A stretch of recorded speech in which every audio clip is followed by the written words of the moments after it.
Hey, this is Ferg from the Atari 2600 Game by Game podcast, and you are watching Papa Pete, the old guy gamer.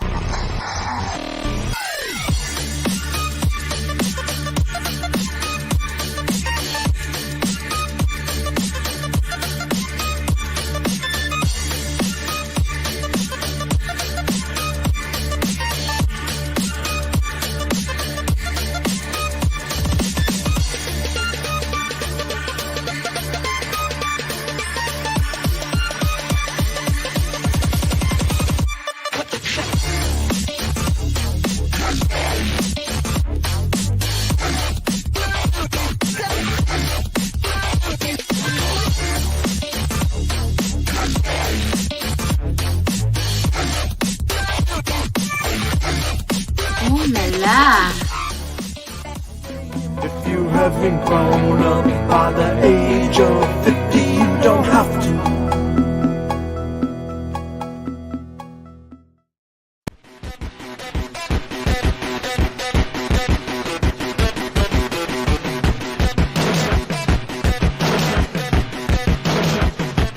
Hey everyone, welcome to the Atari 2600 Game by Game podcast. My name's Ferg, and I am your host.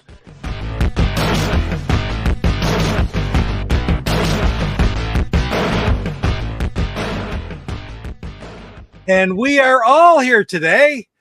Hey, Jeff, welcome Ferg to the show. Thank you so much for coming on with us tonight and talking Atari 2600 and podcasting and YouTubing and putting yourself out there and all that you've done for the community. So really, really appreciate you coming on tonight and talking to us about your history with games and about your podcast. Right on. Sure. Thank you for having me. I appreciate it. No, you bet. You bet. I just I've really enjoyed the most recent one you had, Frogger 3 Deep, which I've heard of that game long ago, but I certainly didn't know that much about it because it was not a game that many people had recently. Right at the end of it, with it being that late one, right? Yeah, some people did though, eh? Some people. I'm sure people had it. Yeah, but it's not as rare as like Cuber's Cubes. I don't think. Right. Yeah. Because I actually have a copy of it. So. 3 Deep. Yeah. Right yeah, on. Yeah. Do you have Cuber's Cubes? No, I don't. I don't even know what I guess I probably have the ROM, but I've heard of it. I don't think I've ever played it. I've never taken the time to. Is it a instructions game where you have to read the instructions? Like absolutely. I get the question yeah, it's a little confusing on the 2600, but yeah, I thought it was pretty good. I thought it was good. Cool. I did it a couple years ago, I think. Right on. Let's take a look. See, we got how's the chat going in there? Lots of people in there so far, Jeff. Wow, yeah. It's picking up. Got 14 already, Pete. Right on. Let's say we got Benvril, first one in the house. Thanks for being here, Benvril. That's awesome, man. Roger Matthews, Psycho Stormtrooper in the house. Thank you, Roger. Thank you for being a member of the Coco crew as well.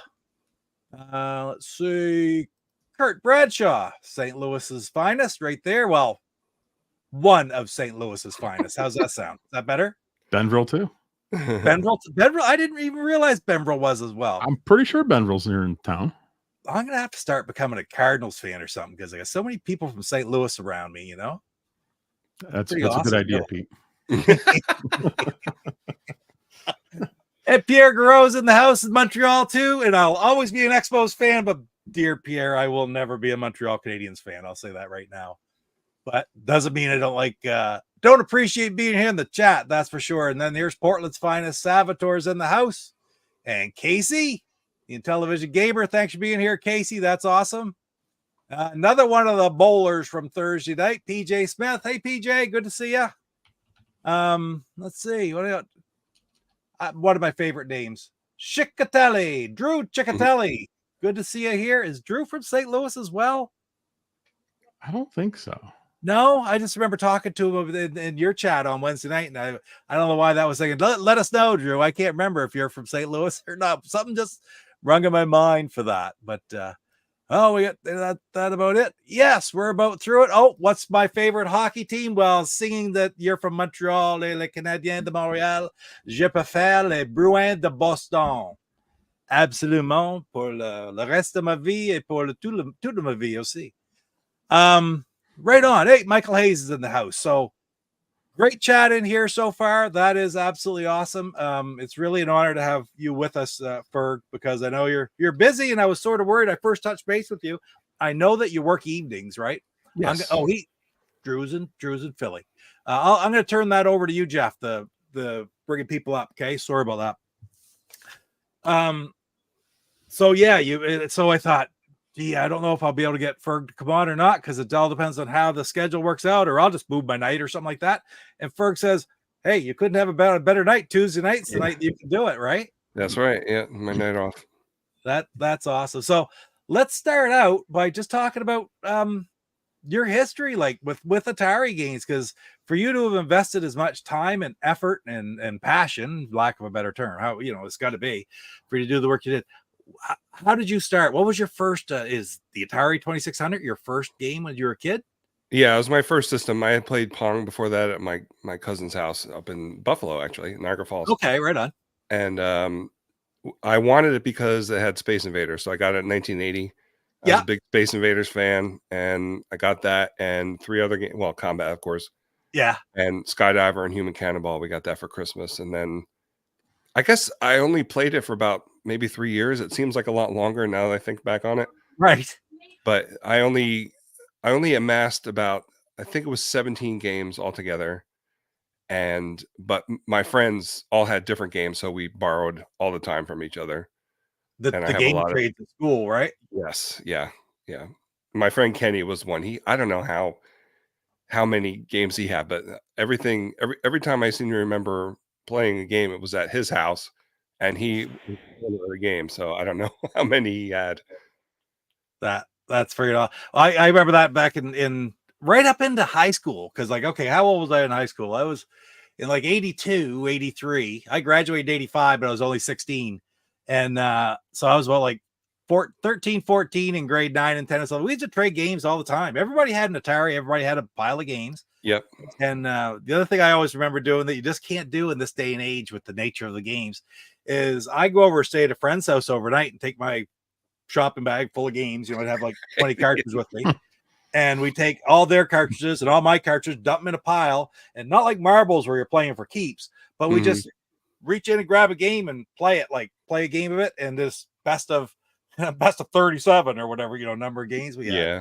Do you remember doing stuff like that too? Oh yeah, for sure. I don't know. I'm sure that we ended up with each other's cartridges after a while, because none of us back then, we threw the boxes away, which really kills me now. I don't even know if I saved the manuals or not. I must have, because I remember reading over those and the catalogs quite a bit. Yeah, I love reading through the catalogs and wanting this game and hoping that one comes out. And those catalogs were great. They were. Yeah.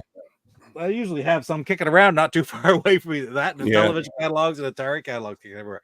Yeah, I can remember back in the day. I was a gee, I don't know where I get it, but I was a kid that even at like 12 years old, I kept the boxes. And I take the game out of the box and I put the box away in the my closet, and I'd have the manuals and stuff in it. Now, I wasn't all that super careful with them or anything like that. I'd get them out and look at them, and I'd look at the manuals and stuff like that, put away. And they were all there in my closet. I had a stack. I had, by the end of it, through the crash and stuff, I used to go to my sister's in Bangor, Maine during the crash, and I'd pick up some $5 games or $6 games, right? So I had a good stack of them. And while I was at university, my mother turned it into a sewing room and threw out all the boxes. Oh, no. So, c'est la vie, right? And there they go. And that's a story so many people hear, like that. So, for the first part of my collection, it was getting all those games back, right? Just loving to collect those games. So, yes. Do you, and you said you had a copy of 3D, do you have a pretty good collection right now of games? Now I do, yeah. I started back in 95 collecting. We were actually on our honeymoon in 94, and we went to a thrift store, and I saw they had a bunch of Atari cartridges behind the counter. Oh, yeah. And that kind of kickstarted something in me that made me want to get them. Yeah. And I got my friend Kenny's original system and all his games that he had left. And then I had not known about flea markets before this. Well, yeah. And my wife said, there's a flea market like 3 blocks away from here. So we went there. I think I bought like 35 or 40 games that weekend because they were cheap back then. A quarter up to $1. That was it. There you go. So you can get instant collection in a weekend. So before I ask you about the other question, I was going to announce early. So what is right now of those games? You're talking carts, both mostly, right? Probably some boxes, but mostly just carts, right? At the beginning, it was just cards. Yeah. What is the grail that you found? The best game that you found for like $1 back at the flea market way back when? That now you're some friggin' glad you have it. Are you talking like 2600 or altogether? No, 2600. I'm talking 2600.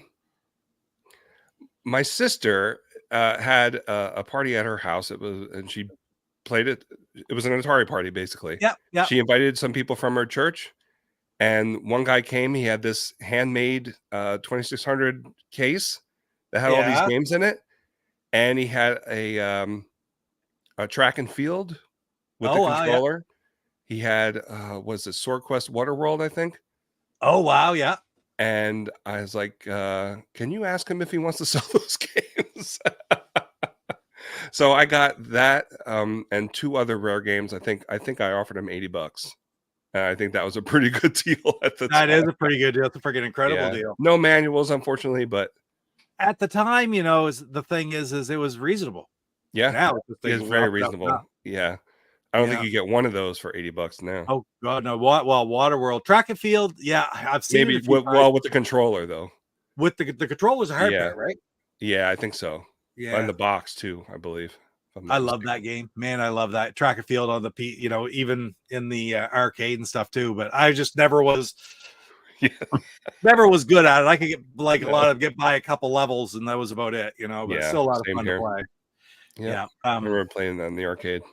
That's cool. That's friggin' cool.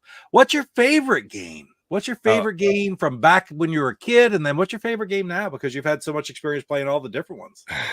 Well, it hasn't changed. Well, there's nothing wrong with that either. Yeah, it's still Adventure. I think it was the first game I bought after maybe like February after we got the Atari for Christmas. Bought at Consumers. You fill out the little card at Consumers and they go back and get it for you.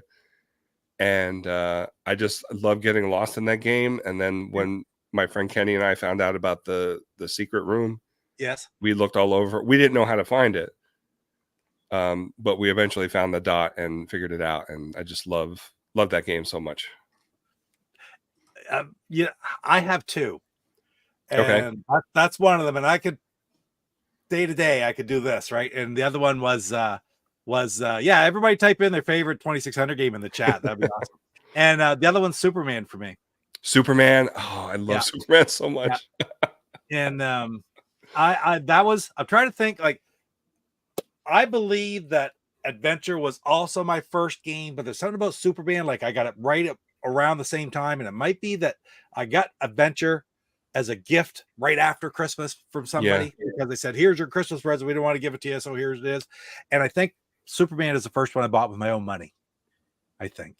So pretty special. Or maybe I got Adventure at Christmas too. But anyway, incredible freaking games. They're my absolute favorite, man. Yeah.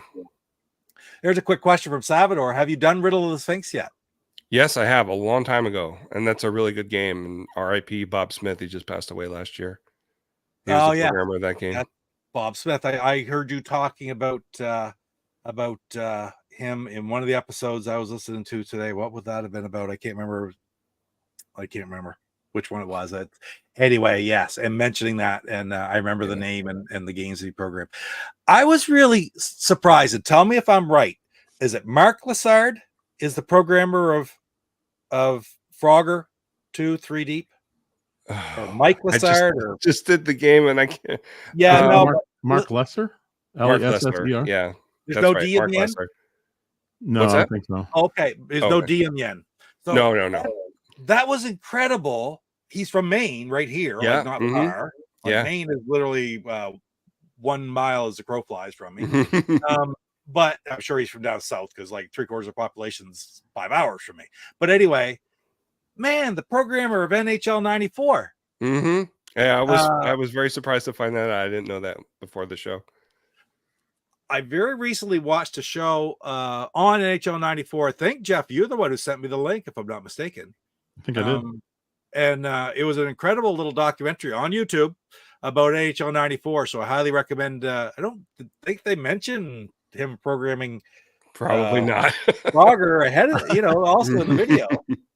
But yeah, that was really cool. I caught that. I said, "Holy crap, that's amazing!" Because you mentioned how NHL '94 is one of the most highly thought of sports games going, right? And I've actually played the game too. You have played it. I know you don't like. You're not big into sports games, right?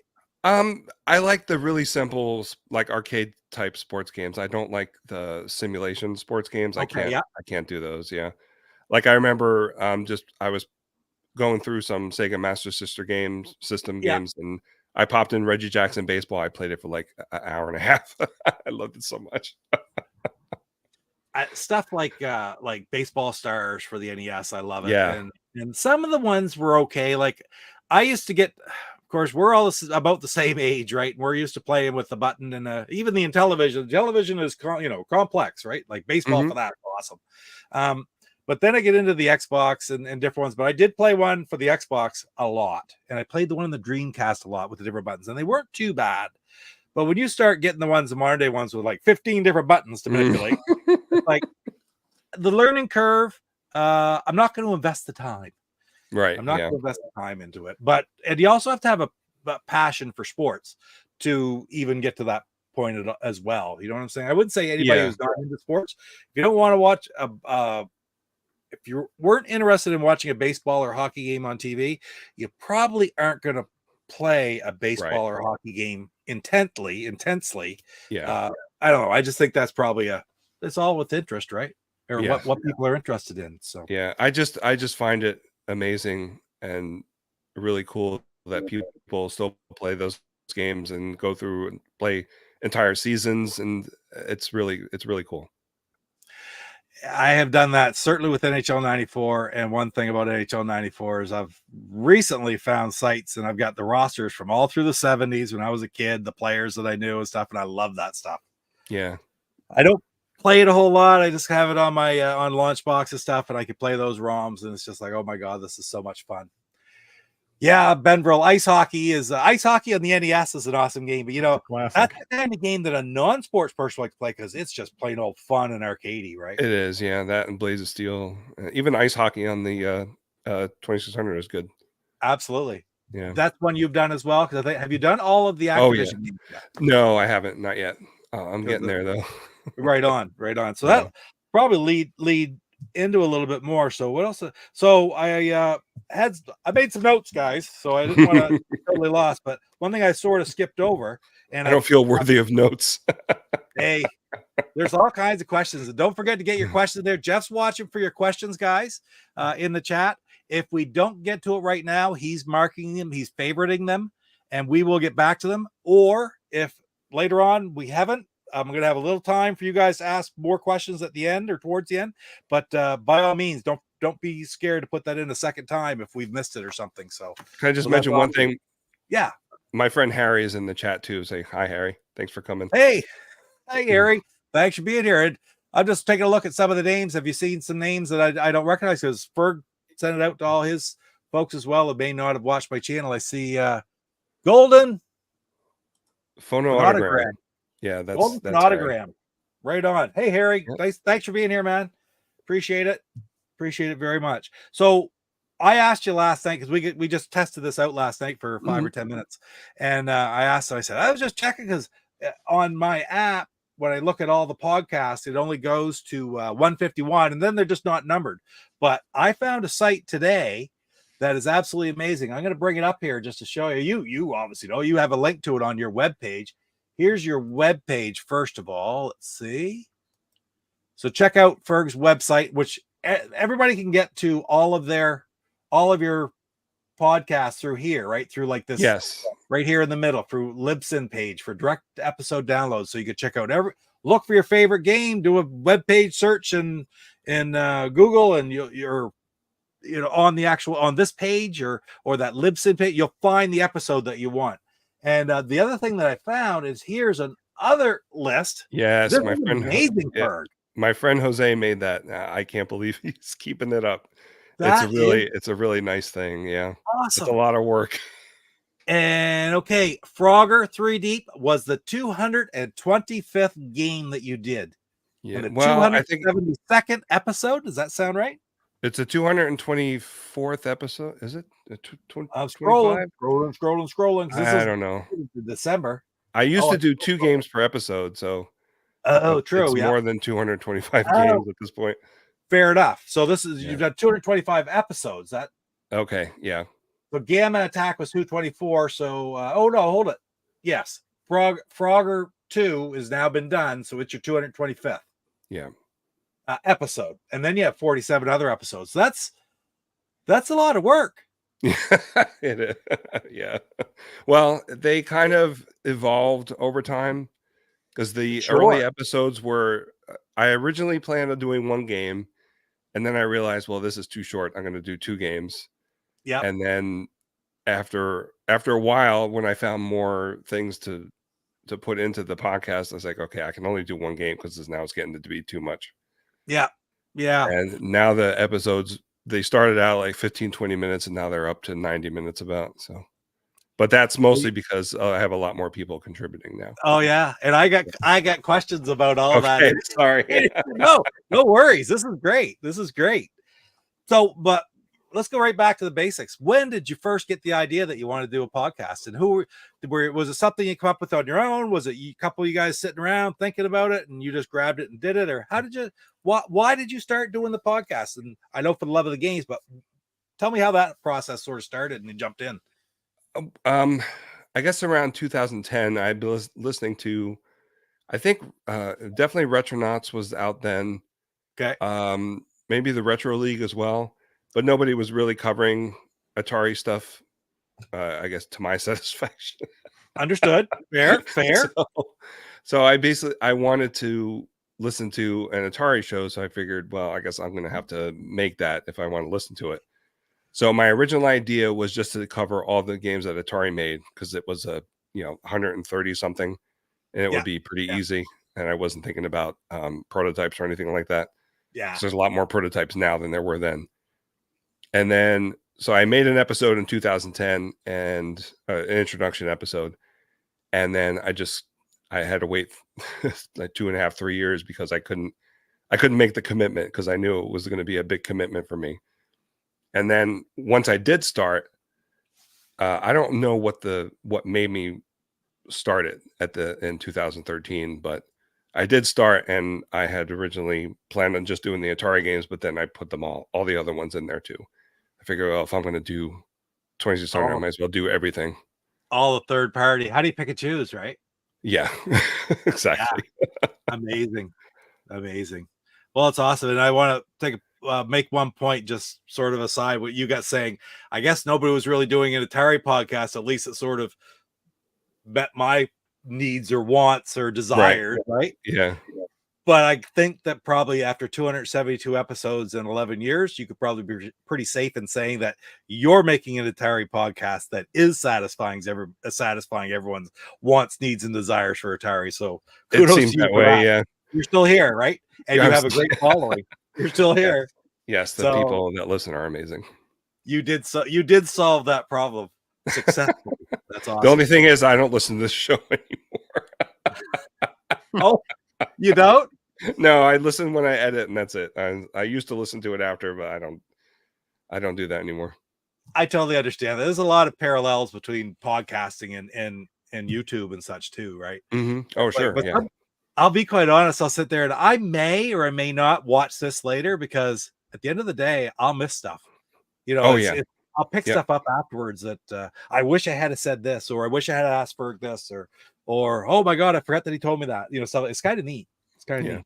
Yeah. So I know you talked about you started off with the Atari games. Of course, that's logical where to start. It's also pretty easy because you got your 1, 2, 3, 4 right up to whatever, right? For the most part. But the other little aspect, how did you decide that you wanted to go game by game? How come you just didn't say, hey, I like adventure, I'm going to do adventure?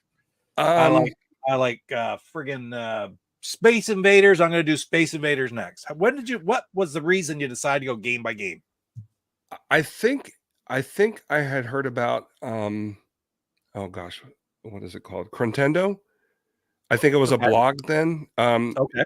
He goes, it's on YouTube now. It's been going for years and years. He does in time order or chronological order the Nintendo games as Okay, they yeah. came out. I think he includes Japanese games as well in Famicom. But I like that idea, and I didn't want to front load the podcast with all the good games and then have all the bad games later. So the listening would peter out. But I mean, Yeah. even now, it seems like I get more um, feedback for the bad games. So I don't know. It's weird. Yeah, like, and you're not talking. You put that name out there. I'm doing this game next. It's amazing people that come out, give you things ahead of time to do Yeah, it. especially since They're I cue to jump on that game, play it, send you stuff. yeah, I have a lot of people that do that. It's incredible, especially since I took most of last year off because of reasons, I guess. Yeah, various reasons. That's Yeah, what life, because of life. yeah. But Yeah. when I started up again, people were right back there. I was very very amazing. Awesome, Yeah. awesome, man. So what are some of the challenges about? And I started to say this with the rainbow box games, which is what I call that set. I've got my set. I did complete the rainbow box set. That's easy. But what's the challenges of trying to determine which game is actually next? Well, I go in part number order by company. Okay. I just kind of try and I usually do an Atari game like every 5 episodes or so Okay. because Yeah. there's so many more of those than all the other ones. Some of them I probably did too many at once because the data age games are all done. I think the Coleco games might almost be done. The Okay. Konami games were done in one episode. I did them all in one episode. Okay. But I just try to space them out as best I can. Yeah. I think Atari is usually every 5, Activision every 10 because they had the second most amount.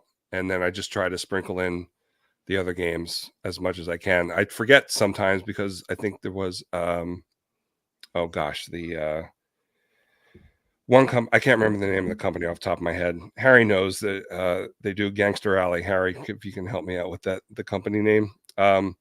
I didn't do an episode on them for like 3 years, and somebody pointed it out, and I was like, "Oh boy, I totally That's missed that one." Spectravision. Gangster Alley. Spectravision, yes, thank you. Yeah, right on. Right on. It's sort of funny, these questions you're telling me the reasons that I didn't want to do all the great games at the start. I wanted to make sure Yeah, I sort of had a logical reason to do it. And I have started, and I did very faithfully for a couple of years, 2 or 3 years on the Intellivision 125. The actual full episodes I did not do chronologically. I just sort of picked games.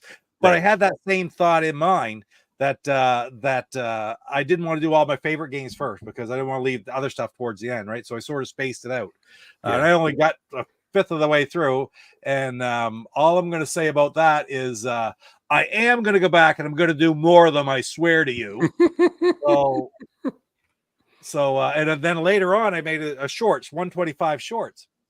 And those ones I decided I was going to do in chronological order because there's a logic to it, and I like the way you do that, and that's part of the reason I decided to do it that way. Those shorts, now mind you, those shorts for a 1-minute video or a 45 to 60-second video take me almost as long as probably most of the other stuff I do on my channel. They're so complicated, so it's hard. It's hard sometimes to find the time to do them, but again, I'll get those going again. But anyway, thank you for that, because that strategy is awesome. Of trying to go now imagine doing a 7-hour podcast about each of those 125 games. Yeah. Paul and Rick and C Mart they know all about that. Yeah, or Paul certainly does. Paul put a lot of work in it over the years, as did they all. But now yeah, I love that podcast. I will be frank. Okay, the 3 podcasts I listen to the most when they're out is the Intellivisionaries will be the first one I found, then yours, and then I found Intellivisions. And we'll talk a little bit more about Intellivisions later, because hopefully people are listening to that. Oh, they're speaking of the devil. Oh, there you go. Nice whole mathematical bucket system to choose games to review on Intellivisionaries. Ferg's job is harder. No, it's not. That's awesome. Thanks for being here, Paul. That's beautiful. That's part of the reason, Ferg agreed to come on, right? It's because I said, well, Paul, come on, he survived, so Yeah. survive too. And Rick, I was talking to Rick earlier today. I said, he's going to be here. Ferg will be on. Hopefully, you stop in. So that's cool. Yeah, right on. Okay, so where am I going next? Yeah, some of those third-party games, though. I mean, you say you go by part number, but that has to be difficult. There's a list that oh my gosh, Kevin Horton. He made a Okay. list of the games, all the games with the numbers and the actual the kilobyte sizes. I Okay. use that list a lot, and there's also a very old list called VGR's list, Okay. and I use that as well. Oh, But that's excellent. the games that are in part number order doesn't necessarily mean that they're in chronological order, because the way Atari did theirs was kind of like a Dewey Decimal System. Like each 10 games were supposed to be So, like a combat type of game or a space game yeah. or strategy game. And I think Defender was like one of the earliest episodes I did, and that came out 4 years after the Atari did, something like that. Defender up there, but just look at it's 2609. I mean, Yeah. it was out way after that, but I've noticed that before as well. That's not like some of the original, like Human Cannonball is 27, and it was one of the very first games out, right? Yeah. Mm-hmm. So did you do them? Did you try to do them chronologically or no? You did it No, by I did go in part number order for. Yeah, okay, that yeah. makes a lot of sense. Yeah, for sure. Oh shoot, what was the other thing? Okay, of all the games you have not done yet, is there any one special game that you always sort of think about that's going to be exceptionally difficult to do, or maybe that you really, really look forward to doing, but it's just challenging? Because I mean, I guess ROMs are around, but there's tons of games. I mean, you'll never have a copy. We'll never have copies of these games, right? yeah, But is yeah. there anything that you're really looking forward to doing that you think is going to be incredibly unique? And that one's off the script a little bit. I don't think I had that. I thought of that earlier today. But I just get thinking. I said, because Gamma Attack, when you did that, it's like I never heard of this freaking game, but it's pretty cool. Yeah, it's a very interesting history behind it. Oh gosh, that's probably. I know a lot of people are waiting patiently for Solaris, and that's a long way off yet. Right. Because it's really, I've played it a little bit, but I haven't really I just kind of scratched the surface of it. Yeah, there you go. Nice seal. Is that a seal? No. I'm not a big seal game collector. Gotcha. I just keep them protectors. If I want to take it out, I want to take it out. Yeah, right? Me too. I'm not big, like I'm an anti-water, Yeah, exactly. So, They're supposed to be played, and enjoyed. Yeah, exactly. Yeah, so Solaris is one. Just games that aren't plug and play easy, like Desert Falcon. I'm a little worried about, because there's a lot going into that. Even one that's coming up, Dragon Stomper. I've played a little bit of that, but it's a 3-part game, so it's basically 3 games in one. Right. And I'm a little worried about being able to get through it, because I'm not good at video games. I think Jeff, you did a couple of videos. Did you play that on your That's a Star Path game, correct? Yeah. Mm-hmm. Yeah. Do you remember that, Jeff? Dragon Stomper. No, I never played that one. Oh no. I did the was it the mutant communist mutants? Oh, Attack of the Communist Mutants from space. That one, and I did the asteroids one. Can't remember the name of that one either. Oh gosh, what is the name of that one? And then there was one that was kind of like Cubert. Oh yes, they're neat games. For Star, for Star Path. One night, one Tuesday night, we played Star Path games, didn't we? Yeah, I think we did. Yeah, and we probably played it then, but again, with 1,500 games that I play, I played it, but I don't really remember it. I'll be quite honest. Yeah, I know. It's just like once I finish a podcast, like you were asking me before about Mark Lesser, and I was like, I don't remember. 100%. I know what you're saying. 100%. That's going to sort of lead in good into the next little path, I guess, to get down is, what are and this is life. What are some of the biggest challenges of being able to get this content out? Because I know your original goal And I've been in the same boots. But your original goal was to have one out every 2 weeks back in 2013. No, it was one every week. 2 Every games week. every week. Yeah. Oh wow. Yeah. That was a little So, but that's fine. You live and learn, and it backs yeah. off. And I know Mhm. 100% what you're saying. But man, okay. So, what are some of the biggest challenges that you have with? I mean, motivation, stuff like that. Like, what affects? You just get done taking a year off, but you're back Yes. Yes. again. What are some of the biggest challenges you find with getting this content out? Because obviously, you've successfully gone for 11 years. Forget breaks. 11 years you've done this, so Yeah. you're surviving. You're doing it, and everybody loves it. Yeah. So, what have you had to deal with through that to keep yourself going? Well, I have some mild depression that I've been fighting with for the past few years, and Yeah, that's when I started taking breaks because of that. yeah, And um, other than that, it's just sitting down and focusing. I have a lot of I get distracted very easily. yeah. I like doing the Oh, research. The way I do it, it's not really. I'm not trying to preserve history or anything like that. yeah, Kevin Bunch is doing a really good job on Atari Archive with that. yes. I just want to play all the games because I have all these games and I have Mhm. not played all these games. There you go. So all I want to do is play through the games and maybe um, show some other people that hey, this is a good game that you might have missed. That's But awesome. just sitting down sometimes and focusing and staying on topic is very difficult. I don't know if I have Yeah. ADHD or not. I've never been ever No, been understood. When we're like, I don't know if you mind me asking, like, I think you're about the same age as Jeff and I are the same age. We're 55. Are you right around? 54. You're 54. We're all about the same age. Not When used to we being the were, youngest guy in the room. Well, you are tonight. oh yeah, well then we won't let Nerman in the chat here. Um, and Rex, stay away. Uh, the what was he gonna say? Oh shoot, I lost it. I You get know, thinking because about we're the oh same boy, age, that we go through some things maybe the same. I'm old. I can't even remember what it was now.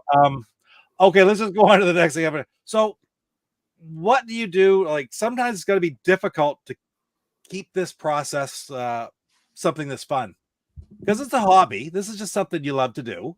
Yeah. And again, there's parallels here between what all three of us do here. Yeah. But there's got to be ups and downs, and sometimes it's got to be. It would almost become work. Can you tell us about the challenge of trying to keep it fun and not a Well, chore? I guess the the research itself is fun when I find out something I wasn't aware of, like the Mark Lesser doing NHL '94 and working on the early Mattel Electronics games. Gotcha. Yeah. I love stuff like that, finding out stuff like that. I mean, other people might have known it already, but I didn't. And that's I basically do the podcast for me because I want to find out about these games and play them and get to know them better. And if other people enjoy it, that's a plus. That's a bonus. Um, yeah, for sure. Um, just playing the Well, game sometimes does that too, because I'll get involved in the game and enjoy the game. yeah. But a lot of times, like, oh, I have to play through this, and I don't really want to, but I have to try and find the good in the game, even if it's just one good thing. Yeah. I do try to do that because some of the games are really awful, but I try to find if there's one good thing about them that I like. I'm not sure if I'm answering the question correctly. You are. I think you are. It's like, it's some of them are awful. Okay. And Yeah, you got to try to find something good about everyone. And then the learning, the thing, like yeah, you enjoy the learning about these games, learning about their history, learning about playing them, like where they come from. So, yeah. on that note, do you have an absolute worst game that you've done in the podcast yet? Could you name one or even a handful that are just horrid? People always want to know what's the best and what's the worst, but what's the worst is going to get more views every time. Yeah, that's true. That's true. My shtick is that SwordQuest Fireworld is the worst. Um, there isn't really anything good that I like about that game that much because it's the whole SwordQuest thing was more about everything else, and the games were last. All right. I Right. know Harry does not like Gangster Alley. That's why I brought it up earlier. Oh, there we go. I thought it was kind of cute. It's kind of like what's that Nintendo game with the gun in Hogan's Hogan's Alley? Alley? Yeah, it's kind of like Yeah, that. that's cool. But yeah, But that one. Yeah, I haven't really had like a really terrible reaction. I don't think because, like I said before, it's hard to remember. yeah, That's the problem because I play a game that I'm not familiar with, and then I'll say on the show like, oh, I'm definitely going to be playing this again, and then I end up not playing it, especially if it's a game that um you have to read the manual for, yeah, because then I'll forget how to play it, and I'll be like, sure. I'll just come back to this one later. But yeah, I had I to. see that a lot with the Intellivision games too that I want to play. When it's Yeah, like, oh boy, okay, I played this 100 times, but I got to go back and look. And especially if I'm streaming or something, I'll just be scrolling through. Somebody will say, "Play this one." I'll go, "Sure," and then it's yeah, like, "Oh crap, I don't remember how to do it." right. You Yeah, yeah, especially But for the Intellivision games, they're a lot deeper than most of the Atari games are. yeah, yeah, but I mean, I love Intellivision. I love Atari just as much. Atari was where I started. My first system was an Atari, not an Intellivision. I just have my brother-in-law had it, so I have a lot of nostalgic reasons to really like it. And I do Right. love the games. Don't get me wrong. And I played them Yeah. a ton when I was a kid with him and myself, et cetera, et cetera. But sometimes like is a television number one for me? Well, it probably is, but I love Mhm. Atari Yeah. because that is my actual system as a kid, right? Yeah. But yeah, cool. So you touched on this a little bit, and I didn't take you down the path too much, but let's talk about the evolution of the podcast over the 11 years that you've had it. So you've already stated when you started, your goal was an episode a week with 2 games in each Mhm. one. Yeah. So talk to us about how it's evolved and maybe some of the reasons that it changed. Some of them are kind of obvious, but Yeah. let's touch on them anyway. Like your point of view at that point versus your point of view with it at this point. I when I first started, I felt like when I was playing through the game, I just basically went by the manual and took notes out of the manual. Yeah, And I felt after a while, I realized I was missing stuff that was in the game that wasn't necessarily in the manual. And I right. was also not really focusing on a lot of the games have different variations. And I wasn't Yeah, really focusing on those that much or playing them that much, which is how I did it when I was a kid too. I just played game one and that was it. you're right. So tried to expand that a little bit.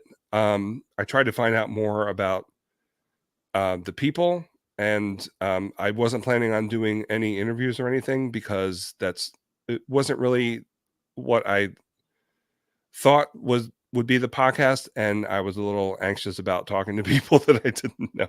Understood. Yeah. But then I started to get into that. I started emailing people if I could find them on the internet. I think the first person was oh gosh, I'm bad with names. The guy that did Super Breakout and Demons to Diamonds. Can't remember his name, but he was everyone that I've contacted that had anything to do with the game has been very, very nice and Wow. answered my questions.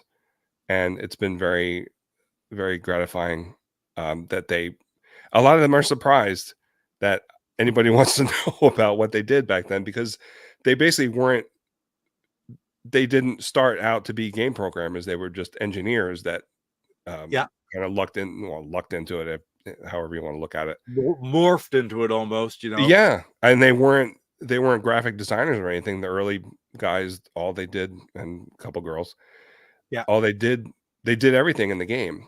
And Yeah. so I kind In of started assembly. going. Yeah, I tried to do a few interviews, and then I got inside my own head a little bit, and then stopped doing them. I did have a lot of good ones, though. I think. Excellent. Um, so that kind of expanded it, and I also tried to expand more of the packaging because I do focus on that. And at the beginning, it was hard to find if I didn't have the game, a CIB copy of the game. It was kind of hard to find pictures of that, but now it's not. So, There you go. Yeah. yeah. So, um, Hey, good other game. than other than that, and getting more feedback from listeners, Yeah. that's been good too. I did that from day one. I wanted to hear other people's Atari memories besides just mine, because I'm out of them now. And I still have people coming in and saying they just found the podcast and it's really awesome. And then I get more and more feedback and memories, and I love that. Absolutely love it. If any of these programmers and such have some nostalgic look back at their early work and stuff, I'm sure they're aware of your episodes too. I'm sure they probably listen to them because it's their work. And They once I contacted some of them, it's like, I listened to this and that, and it's like, wow, that's pretty cool. right on. Yeah. That's awesome. That's freaking awesome. You sort of we're leading in there, but There's Don. I'm sorry. Don was the one who did the logo. Oh, cool. Yeah. For Hi, your Don. podcast? Nice to see you. Yeah. oh, he did the logo. I was going to put it on there so I could flash it up, but I didn't Mhm. do. Oh, I could do that. Hold on. He did this logo. What am I doing? What am I doing, Jeff? What am I doing, Jeff? Where is it, Pete? I don't know. Oh, there it is. He did that logo. He did indeed. Awesome. Right on. He did one of me swinging on a joystick cord too for when I did the Pitfall episode. Oh, that's cool. It's very cool. Yeah. Thank you, That's Don. cool. Right on. Appreciate you guys being here. And Game Junction in the house. Good to see you, man. Good to see you. Get over there on that channel sometime. Talk to you guys. Let's talk about favorite episodes. Top, eh? I mean, this is getting you to pick from your children. 272. Which one's the best? I think one of my favorite ones to do was my first Halloween episode. Okay. Are you guys familiar with Rob O'Hara? He does You Don't Know Flack, the You Don't Know Flack podcast. I don't know that one. I knew him from way back on the Digital Press forums, and then I found out he did a podcast. Actually, I think his was the first podcast I ever listened to before I even knew what a podcast was. Right. But I really like the way he tells stories, and so I asked him if I could dress my podcast up as his podcast for Halloween, and I did Halloween and Texas Chainsaw Massacre in the episode, and used his like intro and stuff, and just tailored it to me. And Freaking awesome. yeah, he was very kind letting me do that. So, and I love that episode. That's great. Also, the Pitfall episode, Willie from Intellivision got me an interview with David Crane, and that was so cool to talk to him. Yeah. Haven't seen Steps in the chat yet tonight, but Steps, I need to get back over so I can see the chat. I haven't got the chat up. Steps Gaming invited me on earlier I think it was September. Had seen me on there and just around, and he was interviewing David Crane that night and invited me to join them. Yeah. And it was amazing. Yeah. It was amazing. Yeah, he's a really cool guy. Tell stories. And it was like 2.5. Hopefully this, an hour and a half. Don't want to keep him too long. He's nice stuff to do this. 2.5 hours, just like that. Yeah, he loves talking about that stuff. It was great. Such a thrill, because we all know these guys, right? Like the Howard Scott Warshaws of the world, and the David Cranes and the Bob Whiteheads and such. It's what a friggin' awesome thing to be able to do. Yeah, it's very cool. What was the other thing I was going to say? This is the second time I've forgotten that one, so the third time's the charm. I'll come back to it. Okay, I did have something. I get sidetracked, right? So let's go on to the next thing I have on here, and this is what I've got written. Number 8. I sent these guys this last night. So you have an amazing number of regular contributors. Some of them, by email or audio clips or whatever. How does it make you feel? How does it make you feel to know that over the years you've created something that it means so much to people that they're willing to produce these things and send them to you for each episode, even in a lot of cases for games that they've never played before. Yeah. So their reason to do it isn't because they love that game, it's because they love the shows that you're creating. So yeah. So how does that's got to make you feel great. It does. It's overwhelming sometimes. And it's just the amount of love I get from everybody that listens is just, I I know some other people that I'm friends with that do podcasts and YouTube stuff. Yeah. They complain about they have a lot of people who are just trolls for no reason, or you know, Understood. I don't get that. I don't know if it's because I don't do too much YouTube stuff, but I don't really get that. I have it's all very positive, and I don't know if Yep. that's because I try to be positive all the time about the games, Yeah. but it's just Well, overwhelming. I can't. It's it's hard to take sometimes because I don't. I'm not a confident person, so I mean, okay, I don't well, understand why fair enough. people. Yeah, I understand having that feeling, and I'm gonna tell you, like, I don't know. It's like I understand. I understand, yeah. I've and gotten much sometimes you just better gotta at sort of get taking over it or compliments. overcome it or whatever. Like I 2 years ago, I would imagine me sitting here and trying to do even an interview like this, like 2 or 3 years ago, just wouldn't have been able to do it. And Yeah, now it's just fun because I just like learning from you guys and yeah, let people like you and letting you know how much, first of all, I appreciate what you're doing. And man, we could talk about it, right? yeah. We could talk about it. Um, so oh, and as for the trolls, I find that it's just if they just go, I don't even notice them. Yeah. Sure, they're there, but I don't invest anything in them. Try not to, Right. right? Yeah. Yeah. And then it just sort of I become not even really aware. And the thing that I hate the most is when somebody, a buddy or whatever, hey, did you see such and such was trying to say this for you? I say, no, I didn't see it, and I never would have seen it if you didn't say it to me. Yeah. Exactly. So I don't care. I just let it go. It's like there's going to be that percentage of people, Yeah. and screw them. Screw them. Yep. I just like old games and want to talk about them, whether it's Yeah. Atari and television, Odyssey 2, whatever. Yep. We're talking about Odyssey 2 in the chat they were talking about earlier. You don't Um, like it, just move along. I'm not going to forget. I'm going to make my mark right here because I'm going back to this spot. But here's a little aside too. Okay. Oh my God. Okay, this is because the first thing come back to me first as well. The ET episode was awesome. Talk about Oh, favorite episode. thank you. How long was that? That was your longest episode, was it not? Or was Was it? Pitfall now taken? Or I'm thinking ET. I listened to the first. Okay, when I first found you about 6 years ago, uh, I was like, I listen to the Intellivision areas when I'm mowing my lawn, right? Mhm. And stuff like that when I'm driving for 6 hours, and Right. I got through your first 100 and some episodes, so just quite quickly. Yeah.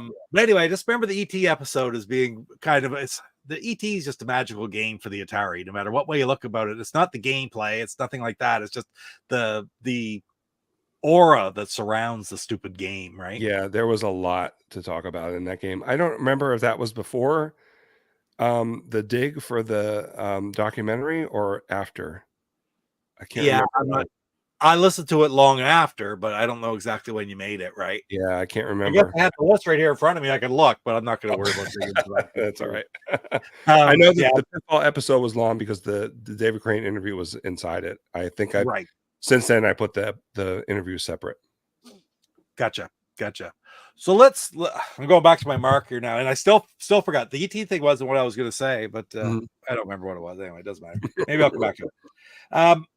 So let's talk about some of your regulars. Who are your regulars? I know there's one guy that Jeff and I both know, Ballistic Coffee Boy, sends stuff to you all the time. Yes. Yes, Brian. But talk about some of the other ones. I'm trying to think the guys at the SNES, Greg, the SNES Greg, podcast. yep, from the SNES podcast. He's had some life stuff happening, so he hasn't sent in anything recently. So hopefully he'll get back to it Yep. if he can. Right on. Doug is from my home state in New Jersey, so we have a lot to commiserate about with Gotcha. pierogies and food and stuff as well as video games. And Strutter. what's that? Strutter.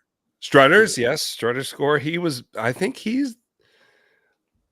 when did he come in? Maybe like episode 4 or 5. I'm not Oh, sure. really? Yeah, he was very, very early. Very early.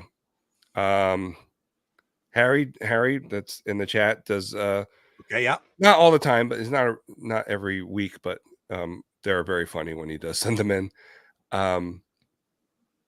Eugenio from down in Florida. Oh, I know you. I So- met you, Eugenio, in Portland. Oh, did you? Oh, He's in that's my awesome. chat once in a while. Oh my god. Okay. Oh, that's awesome. Yeah, I'm Eugenio's trying great. to listen. I'm trying to listen, and I have to find this now, Willie. He's a big Keep going. Keep going. he's a big Christmas fan like me, so I enjoy all his Christmas photos that he puts up on Instagram every year. God, you're putting me on the spot now. I can't Well, think no, of- it's you know, forget and I'm not somebody. trying to put you on the spot to like, oh my god, I'm gonna forget so and so. There's just Yeah. so many great ones, but Yeah, because keep I've started making introductions for people because they do stuff every week. I have an idea for Doug. I just haven't gotten to produce it yet. I'm hoping to do that. Strutters is neat. What's it? You have a special intro for him. Where'd that come from? It's his the name Kiss song Strutter. It was I did yeah, his was the first introduction I made. It was a song I got off of some free music archive or something, and then I changed it to Strutter because that was kind of obvious. So I can't think of who else. Brian is good. Oh, um I'm afraid I can't. Gosh, I cannot think of people's names now. Why can't I think of anyone's name? Brian has been on Ballistic Coffee Boy's been on Jeff's channel for chats. He's in the chat here Yeah. once in a while. I thought he might be He in. does. He is an amazing guy. He's been through so much, and I just don't. Yeah. I don't know how he does so many things all at once. I wish I had that ability to do that. You were. I was listening to your last podcast, and you had a couple of guys. You switched over to them talking. I was like, it's like that's Brian. What's the coffee boy talking? Yes. I recognize his voice. Mm-hmm. Yep. Yep. Yeah. He's a great guy. He's a great guy. Yeah. Say he is. video. This is in my one of my videos, my pickup videos too. I got the picture. There we go, right here. That's Oh, there's Eugenio. That's awesome. Yeah, Eugenio and I down at out at Portland. That's Trek awesome. MD on Atari Age, guys. That's right. Are you on Atari Age? Are you on Atari Age? Yes. Yes. What? What am I? Ferghead, I think, on Atari Age. Right on. It's such a huge place to go. Yeah. I'm mostly in the Intellivision. I'm not there a lot because this is my time. Yeah. Getting ready for stuff like this and such, right? Right. But It's good for research, though, for sure. Oh, absolutely, yeah. Yeah. Absolutely. Now I got to get my screen back here. I don't want to delete. I don't know how to get it back. Oh, that didn't do it. Uh-oh. Create a video. I don't want to create a video. Click on it. Alt F4. Is that going to work? Alt enter? No, it didn't work. Anyway, doesn't matter. All right. I screwed up my computer, but we're okay. We're still live, aren't we? Yeah, we are. So now let's go over and talk about some of the branching out that you've done. We talked about this briefly last night. Because how many other podcasts do you do? Well, right now it's just an Atari Visions. I'm pretty sure that Willie was the one who started that. He got us together, Willie and Paul and I, because we were doing the three main systems in, I guess, 82, and covering the game, a game that appeared on all three systems. And then Rick joined us shortly after that. Right on. And then we I don't know if we put the Odyssey in after that. I think we put the Odyssey in after that. But it's kind of gotten a lot looser now. Right on. So for those who don't know, if you're not familiar with it, guys, Atari Visions, check out for that podcast as well. It's basically a big comparison of the three big pre-crash systems, right? Yeah, Sorry, it's like a Let's Play podcast for not Let's Play. What's that called? Comparison. I forget. Go ahead. Yeah. Sorry to interrupt. No, you're good. I interrupted you. I just want to make sure that everybody knew what exactly what we were talking about, and if they haven't listened to it, listen to it. Check it out. It's Atari 2600. Ferg is the champion for that. Of course, you got Paul and Rick are the champions for the Intellivision versions, and Willie's the champion for the Coleco version. Correct, Willie Culver. Yep. So check out that podcast for sure. So and we curse like sailors and get drunk sometimes. So just beware. I don't. It's a lot of fun. It's a lot of fun. It's a lot of fun to do. So you'll just pick a game and you'll go with it. That's a challenge in and of itself. We talked about that, trying to find games to do. Well, we pretty much almost gone through the list of games that appeared on all three, but we're kind of that's why we did the chess episode, because Yeah. it's not a specific game, but it's on all three systems, and we'll probably do games that are like maybe not on the ColecoVision, but it's on the 5200 or something like that, or the Right. Odyssey. So we'll do that. We'll do stuff like that. It's just kind of like whenever we can get together, because in the beginning, it seems like podcasting, when you start, everybody's there every month or whatever, and then after a while, it gets harder and harder to schedule. Yeah, So, that makes sense. yeah, It's like any kind of project like this. As time goes on, it gets a little bit more spaced out. yeah, Right. yeah. Like both of our things that we do, and that is the same thing. Yeah. So one other thing. yeah. I used to do a podcast called Please Stand By. I met Kevin Zerb because I started my podcast. I met him through some mutual friends, and he asked me to be on his show. I was like, "Oh, okay." And we just basically made each other laugh for a few years. It was a lot of fun to do that. That's right. And then that was just on general. What was it on again? What was it about, the subject? Oh, it was just whatever we felt like talking about. There you go. We had a game segment. After a while, he would talk about first-person shooters, and I would talk about Atari games. Sometimes that's the best way to go. Yeah, because everybody just is sort of, it goes wherever the blazes is going to go. Mm-hmm. Jeff knows that. I pointed Jeff this way. Jeff knows that from the general chat. Of course, they have a chat on GoGameGo channel, him and Stu, every Wednesday night. Yeah. Some nights there's a subject. Some nights it's a general chat. Some night the subject is where it starts. And God knows where it's going to go. But everyone, that's good podcasting, I think. Yeah, and get the feedback. Like I love so much the people putting their questions in and such in the chat here. The interaction with them as well. Like that's huge, right? Yeah, it is. For sure.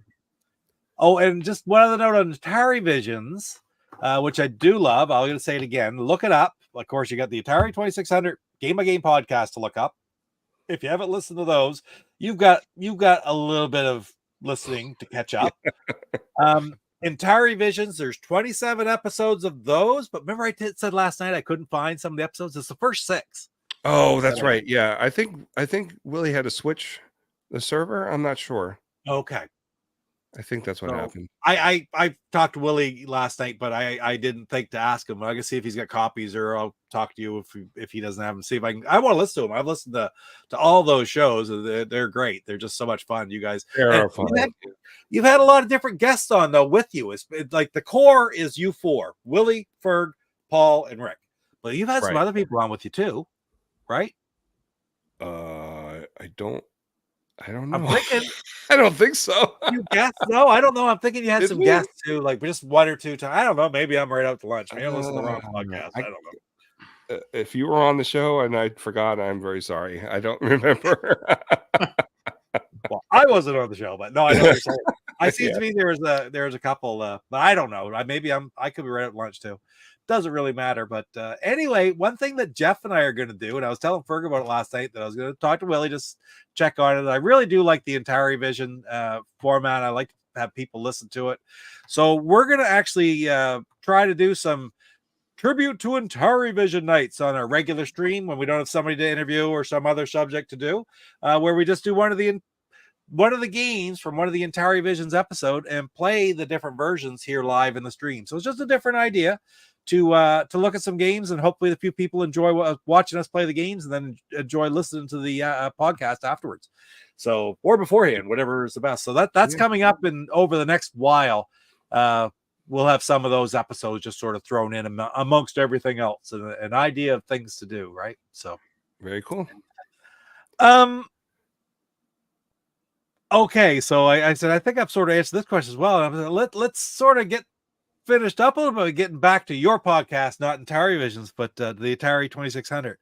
And I think I know the answer to this, but what I have here is: have you ever made a complete list with all of the games that you want to do in a tentative order in the way you want to do them? And I think I'm kind of looking at it right now. Am I? No, that's just the games. That's the games I've covered. Okay. Oh, right. Gotcha. That's his list. Yeah, I do have a list that's maybe about 2 years out, Yep.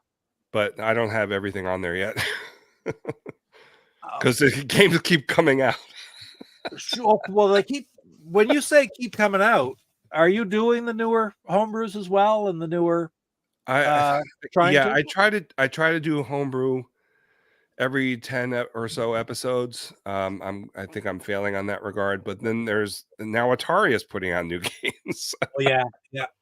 Yeah, exactly. By the way, Atari, please send me my game that I ordered back in August. Oh geez. Which one? No, Mr. Run and Jump. Oh, really? Did you get Yeah. yours? Jeff? I'm waiting too. Did you Yeah. get the special edition one, Ferg? Yes. I talked to someone at Atari. They said they just don't have them yet. Yeah, that's what I figured. Everyone got the regular ones though. Yeah. Oh, is that what it was? Okay, I Mhm. didn't realize the regular one. Okay. Yeah, because I think you get the regular ones on Amazon too, right? Yep. You Yeah. can. Yeah. So okay, on that, I'm actually going to jump off to the side a little bit as well. Champ games. Do you have a lot of the champ games? I have a few of them, and they are amazing. I don't know. I know that they put a lot of extra chips and stuff in the cart, but I think the first one that they did was Ladybug, and I Yeah. don't think they have any special chips in there, and that thing is amazing. I know they've updated it to make it more like the arcade game, but man, Zookeeper is so good. Wow. Well, I just So, ordered Jeff, a bunch. tell us the story. I just ordered like 6 ROMs from them last night because they're having a sale on ROMs. Oh, they are. Yeah, Ooh. they're 15 instead of 20. Oh, But I was playing Ladybug Arcade, and I'm thinking, how is this even possible? I Or know. you know, the Galaga one, Galagon. Oh, I don't know why they changed it. But I'm thinking, how did they do this? Because yeah. oh, look at that. New box. I'm thinking, how did they do it? Because I'm playing a ROM on my Retron 77, Mm-hmm. so it's not like they've got a cartridge that's got extra stuff on it. It's like this is Yeah, just a ROM. that confuses me too. I don't know. I'm not a technical person. It's like an NES game at least. It's Mhm. crazy good. I don't know how Yeah. they did it. No flicker, man. Exactly. Yeah. Some of the later Atari games that Atari put out are pretty good too. I mean, they got up to 32K. I'm sure that the champ games are bigger than that. I think they're like 64 or 128 or something like that. Amazing. But yeah, the champ games.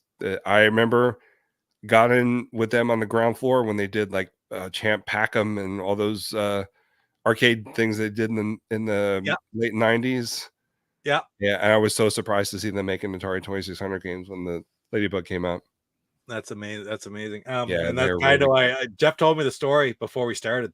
You talk about homebrews and stuff. Have you done any of the champ games? I haven't yet. No, I did Ladybug. Didn't I do Ladybug? Oh, you did? Did you do Ladybug? Oh, I don't even know. And this is me seriously asking. There's 2 different Ladybugs from Champ Games, correct? Yes. The one in the Atari Visions you did was the first one. This is a Ladybug Arcade. Right. When I did this in my pickup, and I've done a little video on it, I said this is the one from Atari Visions, but this is actually updated again, isn't it? Yes, I think the first one was 2007. I want to say Okay. 2006, 2007. Freaking incredible, I'll tell you that right And now. they're coming out at a rapid clip too. Well, they had what was it? Rick picked it up. And Rick got one of the controllers that you put your joystick in, like for Turbo. Yeah, Turbo. Oh, and didn't they do a Robotron game too? I think. Yeah, so there was it's two. not- An elevator action type game. Elevator Yes, Action coming was out. the other brand spanking new Oh, one while we were I there. love that game so much. Turbo and Elevator Action were the 2 that were brand new. Yeah, At PRGE, I'm talking. And Yeah. I picked up that one because of Atari Visions, I always have wanted to get. And I got that one, and it's not the other one, but whatever. I don't care. Yeah. It is absolutely phenomenal. yeah. The I think controls, they I think- renamed them all for copyright issues. But I'm not sure what happened with Ladybug though. Okay, understood. Like Understood. elevator or something. It's not elevator Yeah. action. I can't remember. Yeah. But like Jeff said, Galagon. It's not Galaga No, or understood. Galaga. Whatever. Elevator Agent, Elevator agent. Yeah, that's it. and then Robotron was Robot War 26. That's right. That's right. Yep. So again, sale right now, Champ Games, ROMs, 25% off, basically. I wish you hadn't told me that. Yep, 15 instead of 20 for the ROMs. Yeah, Oh dear. how do you beat that? How do you beat that? I mean, they're freaking worth it. They're starting to sell. Before though, when I get back from Portland, you could not buy their physical games from their website, but now I think But you can. now they're starting it up. Yeah. And I liked it because I went and I said I wanted this physical. I bought the physical copy, and I said I'd like to get the ROM too. Yeah. And no problem. And the ROM was half price because I bought the physical. Oh, okay. That's cool. Can't beat that, right? So Yeah. I like that deal with any like ROMs and such. I love having ROMs to be able to emulate and play different systems, whether it's Intellivision or Atari or anything. And if it's a few dollars more when I buy the physical copy, I'm more than happy to do that. I think it's a great idea because it's the hoarder or collector in me, right? Yeah. Yeah. That's how I get the sound for the podcast from the games. I use the ROM and use the Audacity to capture the sound. I do have a stereo modded 2600, but I've never tried to capture sound off that yet. I should try that. Gotcha. Yeah. Yeah, right on. 2 years out, is there an end in sight? No. No. Forget about new games coming out. Forget about all these ones. I'm talking nothing that was made after 2000, let's say. Would there even be an end in sight? Yeah, for sure. I think I've done at least 300 games, I think. And I think there's like 4 or 5 something like technically released games. Yeah. So, yeah. But yeah, I could see keeling over while I'm editing a show. Yeah, there you go. It'd take a long freaking time. Oh my god. Yeah. Well, you've done well to keep with it for so long. And so I have to ask you, is the way I put it. Okay. So many people love and appreciate the blood, sweat, and tears you put into the podcast about a subject that means so much to so many people, because it was kind of like we didn't talk about it a whole lot. It was sort of, now we got with the internet and stuff, we talk about stuff. There's so many of us out there who love these old games, right? Yeah. But how does it make you feel to have created something that means so much to our generation? We're all the same generation that grew up with the Atari 2600, and that would go for, I bet you, every single person in that chat. And how does it feel to know that you've made something that is so appreciated and loved and look forward to when a new episode's coming out? How does that make you feel? It's very humbling. It's like I said before, it's overwhelming sometimes that that people enjoy something that I do. You know, because when I was a kid, I wanted to be a rock star, and that didn't pan out because I didn't have the drive to do it. Yeah. And I mean, I started this when, I guess, in my mid 40s, I guess, right? Yeah.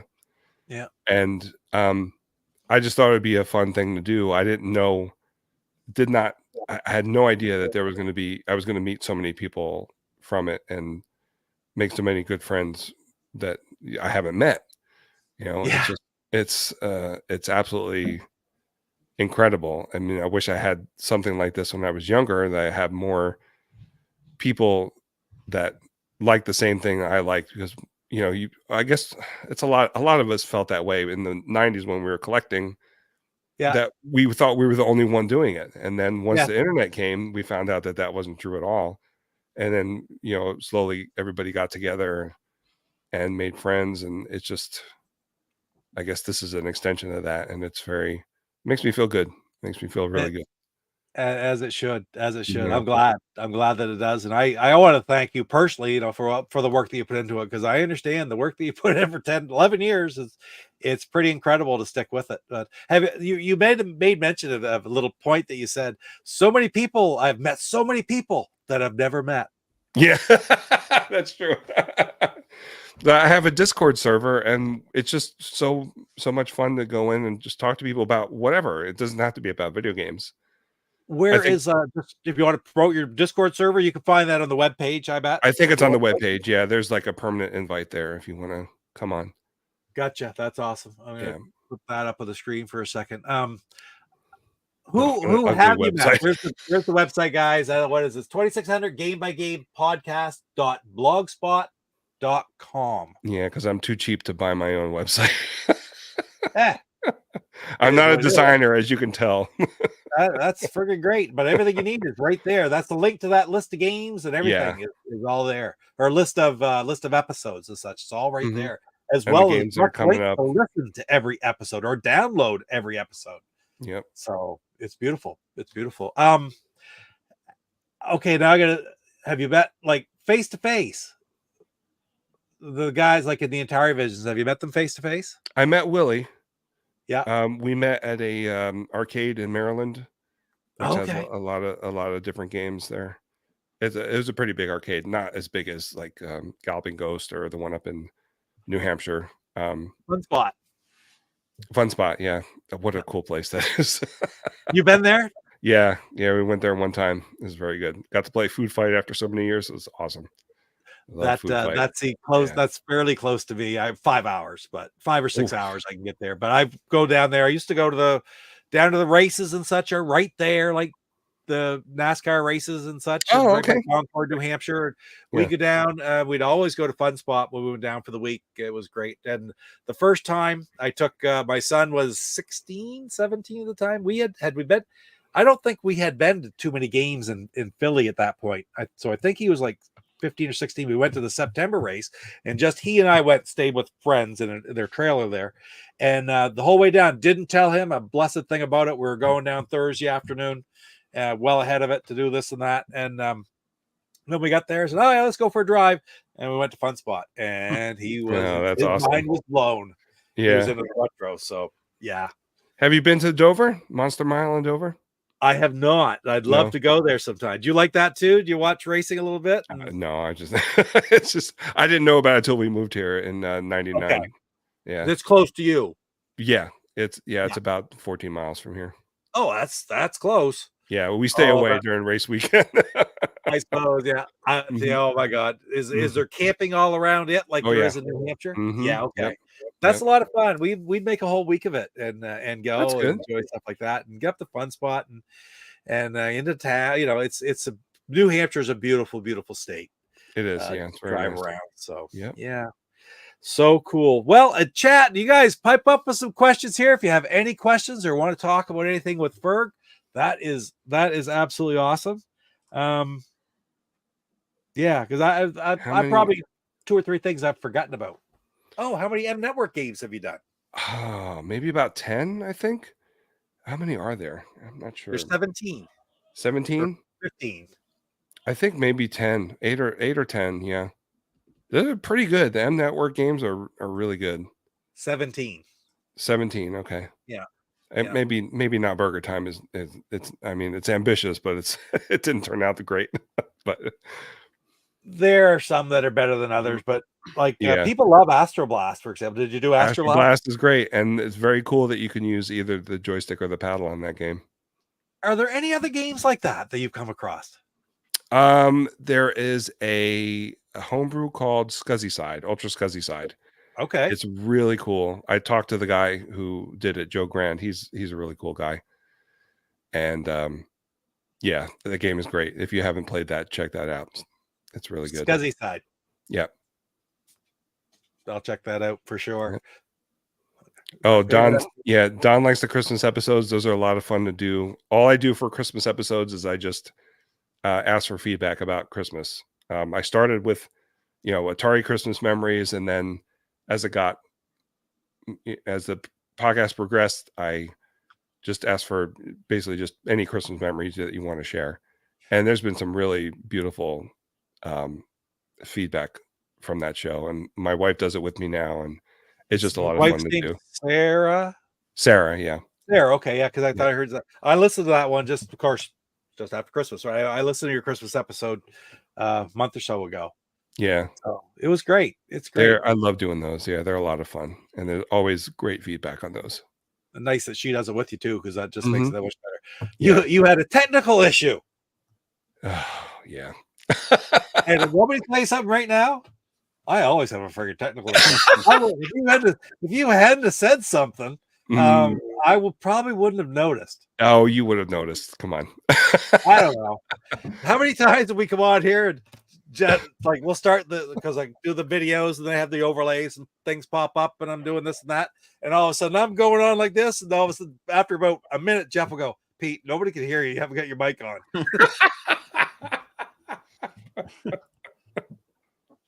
And that's okay. Yeah. Because what are they going to do? Cut my pay? Right. Fire me? Yep. But anyway, listen, maybe any other questions? That what? Yeah, Here you that's go. favorite 2600 Good box art. question. I Great think one of my favorites is Brain Games. The wizard made out of puzzle pieces is really cool. I got That's them a, all right here. I'll pull it down. Cliff Spawn artwork. Anything by Susan Jekyll. She did Adventure and Circus Atari, which I found out later was based Oh, on Yellow Submarine, which is I guess why I liked it so much. The really? movie. I never Yeah. thought of that. Let's take a look. Just to Yeah. what number is it, Ferg? I don't know. I have mine in alphabetical order. Yeah, she based it on the movie Yellow Submarine, or it kind of got the style from that. It's really, I love it so much. Yeah, That's cool. she's Of course, really good. Adventure. Everybody knows the Adventure cover, and it's amazing. Classic. My friend Chris, he made a picture of that, but with the dragon's tail, he put everything bagels. I love that. Okay. You know, because it's like we talk about this a lot too, but back in the day, do you remember going into the hold it, you don't know, it's Paul that doesn't say back in the day, isn't it? No, it was me. That was the dumb shtick I had for a little while. Oh, Yeah. but you go into the store and I mean you look at those covers and you pull something down and you would go, well, that looks like a fun game, and you look at the back. That's all you had. That's all you had, right? Yeah. Yeah. So the box art was incredible. Yeah. It was very Nowadays. I love the box art. Yeah. So But Ferg, what do you? Oh, go ahead. No, go ahead. What do you think about the new Atari as far as like VCS, Atari? I don't really. I'm not really interested in the VCS that much because I have a Switch and I can get all those games from there. I am interested in that controller though, but I think since Wade Rosen took over, I think they're really trying to embrace their past a lot more than they did before, and they don't seem to be as litigious. If you use the word Atari in your podcast, This is their new one here. Oh, is that the new one? Yeah, I have the paddles. I just bought the paddles with the with the 4 game Switch, which now you can buy the paddles separately, which I wish I had known that. But the paddles are excellent. They're a little they're a little bit stiffer than the original ones, but they are great, really great. And also, I'm not really interested in the 2600 plus because I have so many Ataris that I don't need one. But I think it's really cool that people seem to be buying those and buying old games and jacking the prices way up. So if you want to sell, it's time to sell. Yeah, it's kind of too bad. But yeah, I think they're doing a lot better now than they were, and they're buying up properties that like Berserk. So hopefully we'll see Berserk on. Yeah, there you go. We'll see that on collections coming up, and love that original version, man. Yeah, hopefully they'll get stuff back that they sold, like Battlezone, and there was one other one I can't remember that was a big one. It was kind of egregious that they sold it. I can't remember. Oh, really? I'm not aware of that. They sold off Battlezone, and I can't remember the other one though. I have Battlezone here somewhere too. It's in my later. There's a new Battlezone on Switch, came out a couple years ago. Is that so? It's not Atari. It does that? No, they sold it. They sold. Wow, I can't remember when, but I remember that they sold the rights to it. Interesting. Yeah, very interesting. We were talking earlier about trolls and blah blah blah blah blah. There's always a rivalry between Atari and Intellivision, right? And you guys have a fun rivalry, and when you do the Atari visions and stuff like that, banter back and forth, you know, right, or whatever. Yeah, but there's actually some legitimate people who friggin' are kind of nasty about the whole thing. I never understood that. What did you ever have like any other systems when you were a kid, or was it just Atari? Nope. All I had was Atari. All my friends in the immediate area had Atari. I had one friend that had an Intellivision, and I spent one afternoon playing it with him. I had one friend that had an Odyssey, and I spent one afternoon playing that with him. I liked them, but I was more interested in the Atari at the time. I have a hard time understanding like this day and age, from 40 years ago, like people still get upset over Atari and Intellivision and this and that. And I don't know. I just I find mean- it kind of silly because I just like old video games, you know? Yeah, I was definitely like that when I was a kid. I mean, if you didn't like the kind of music I liked, you were dumb. But now you just like what you like, and that's what you like. Free to do it. There you go. Yeah. Or like both. There's nothing wrong with liking both. You don't have to be on Right. one side or the other. Mm-hmm. Kind of like, I don't understand why everybody wants to be on one side or the other. It's like Yeah. they're both friggin' great. They both have Yep. things about them that are awesome. Yeah, absolutely. And, yeah. Well, Coco's getting down, I think. You getting down? Hi, Coco. You getting down? Here. I didn't me get get- any visitors. I was figuring I was going to get a knock at the door here, but Oh, nobody hurt came to yourself. see me. Oh. I'll let you down. You going out. She's been up there the whole time. She's done pretty good. Anyway, listen, thank you again so much for being here today. Thank you for having me. Oh, you bet. I hope you had a good time. I hope you I enjoyed did. the chat. Last chance for questions, guys. If you haven't, we're going to sign off here in a second. But yeah, when's your next one due? I know it's going to be what? I just read it. Last week. Ernie. Oh, Ernie. Yeah. Oh, for frig's sakes. What the hell? Alpha Beam with Ernie. Alpha Beam with Ernie. I said, funny this afternoon, I'm sitting there, you said that. I said, when it comes time to say your next episode, I'm not going to friggin' remember Alpha Beam with Ernie.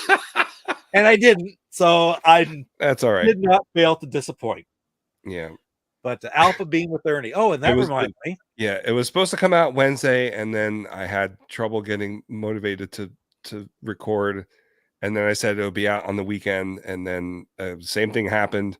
And I found out today that the day it would have come out if I had it on the weekend was Sunday, was actually Ernie's birthday that they celebrate. So that I missed that. And there it is. There you go. Okay. But do you remember these, Ferg? Yes. Those are I won third place. Oh, that's right. there I about a year forgot and a half about that. Yes. And Richard sent me these. That's right. Right? That's what you sent one to you had one to send to Richard, or Richard sent the rest to me, right? I think that's the way it worked. I think so. Like Yeah. Something like that. I think so. But, Something like Yeah. I Thank you very forgot much. all about that. Not only does Ferg have an amazing podcast, he gives away games. Yeah. I got this is third place. Yeah, I had a lot of doubles of those. Well, send me over a couple of your doubles of Red Sea Crossing, will you? Okay, sure. I got about 12 of them in the Yeah, there we go. Again, right on. Thank you so much for being here, Ferg. This is absolutely awesome. Stick around. Don't leave when I sign off. We'll be back here right afterwards. But guys, everybody in the chat, thank you so much for joining us tonight. Thank you, everybody. New fellas who come over and saw us for Ferg show, I'd love to see you come back again sometime. We talk about all kinds of different gaming here. We got all of our regulars in the chat as well. Thank you all so much for being here. Appreciate it very much. And one last time, I'm going to say thank you to Jeff for, as always, for being here. You talk about Atari being litigious, right? Not being litigious. Jeff's got a very rare shirt on, because it's just me. There's no video game stuff on there whatsoever. It was on TeePublic, but I mistakenly put Atari in the keywords. And they copyright struck it. Yep. Back on there now. But anyway, that's just the way things work. So don't put, people search for Atari, they'll find that. Don't put that in your keyword. Right. Exactly. Anyway, guys, thank you again so much for joining us, and we'll see you back here later next week, and in videos later on in the week. And don't forget to check out the Atari 2600 Game by Game podcast. I am trying to find my overlay.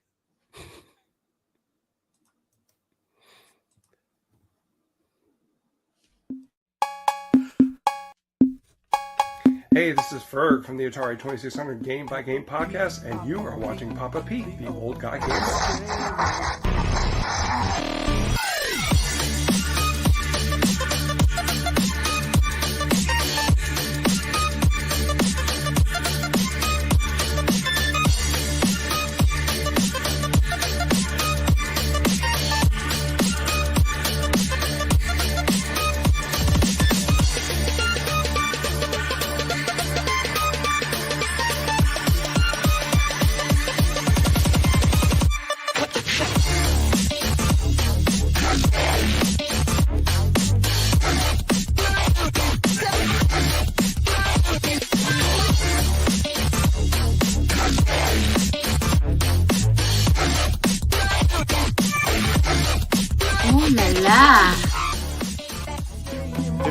having grown up by the age of